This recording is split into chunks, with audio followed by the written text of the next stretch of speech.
From the settings page, you can manage your Shopify subscription plan, store type, and store status. To view your current plan details, from your Shopify admin, go to Settings, and then Plan. If you want to update your plan, you can click on Change Plan. From here, you can browse all the plans that are available to you. Keep in mind that if your store is on a plan that's no longer offered, then you can switch back after changing plans or pausing your store. Your store address is important to keep up to date for factors such as billing currency, language, tax, obligations, and more. You can update your store address by going to Settings, Store Details, and in the Billing Information section, click the Edit button.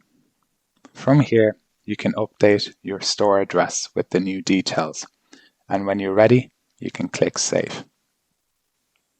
You can update your store profile from your Shopify admin by going to Settings, and then Users and Permissions.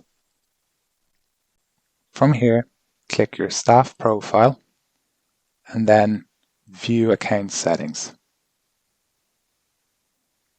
Next, click on your account profile, and then on the next page, you can update your contact information, login services, stores, programs, and resources attached to your store, as well as your language preference and your time zone. Your customer-facing email address is used for customer communications and order notifications. You can update the email in your settings by going to Settings, Notifications, and then updating the email in the Sender Email section. Visit the Shopify Help Center to learn more about account management, including staff account permissions.